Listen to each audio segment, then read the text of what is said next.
Ce livre s'est écrit au cours des 4-5 dernières années, mais c'est vrai il a mis du temps, j'ai mis du temps à l'autoriser.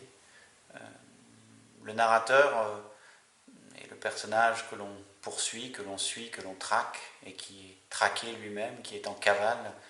Le personnage que l'on suit, il est appelé Thésée, et son histoire, elle commence par un départ.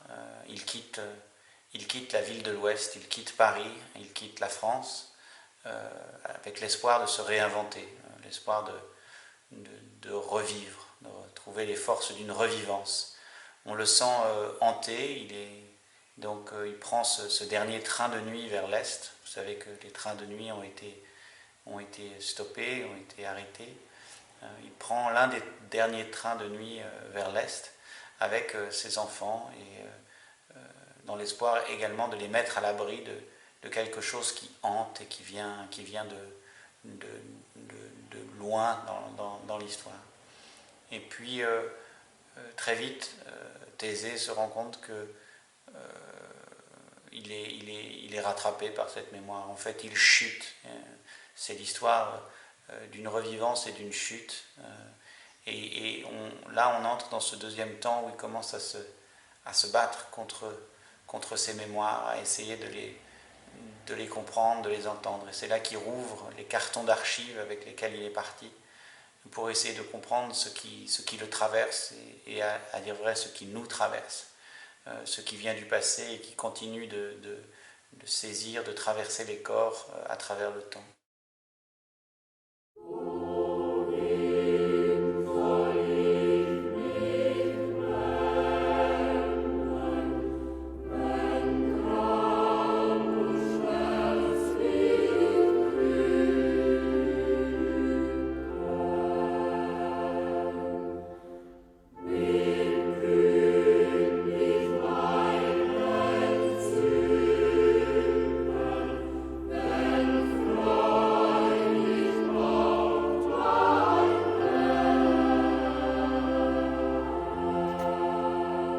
C'est à ce moment que surgit au milieu de toutes les images en noir et blanc une photographie en couleur.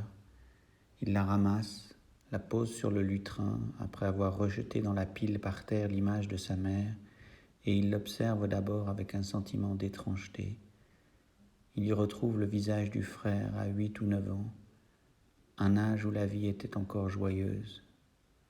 Voilà ce qu'est ce visage, il pense, une trace de l'indestructible enfance, quand rien encore n'était apparu des failles qui l'emporteraient, avant le déménagement pour Paris qui nous arracha aux forêts, avant que nous soyons emportés dans les tensions noires des disputes contenues, avant que le frère ne se mette à prononcer ces phrases de possédé.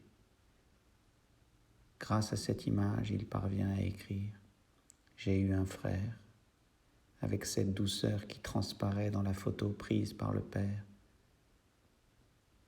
Une légende, il pense, une légende heureuse.